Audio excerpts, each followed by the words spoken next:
Hello, fellow Kipster, Central City Academy. My name is Charlita Hayes. I'm going to talk to you about Central City, the area that our school is located in. Central City is a very unique area of New Orleans. I happen to be born and raised and going to school in Central City. Back in the day, it was one of the most popular places in town. It was an area that people were able to buy land and build houses.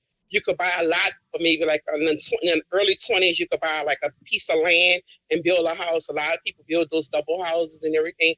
Multiple families lived together.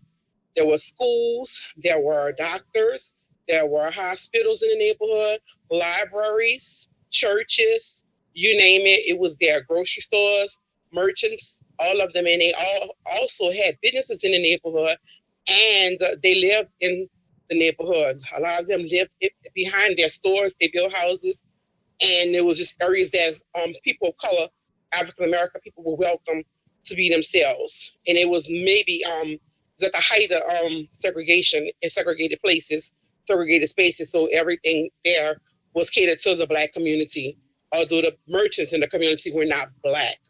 The people that were consumers were black, and the homeowners and built their homes, and they were working people. Some of them were educated and in the neighborhood schools, and also Xavier University, which is right down the street. And a lot of them walked to Xavier, and a lot of them walked to the high school, which is Booker T, which is now a historic landmark. That's our senior high school for KIPP, Booker T. Washington. And you could see all type of people like Sam Cooke and anybody who was anybody performed at Booker T. Plays, Sam Cooke, Aretha Franklin, all of them, when they came, that's what they performed. And LaSalle Street right there was where the Dewdrop Inn was. And that was an area too that they catered, that Ray Charles had a residency in.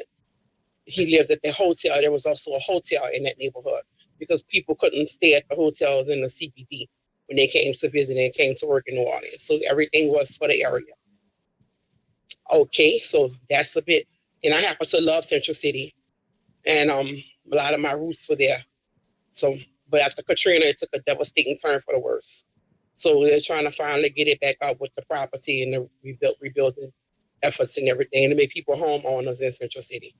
Alrighty, so that's that about Central City.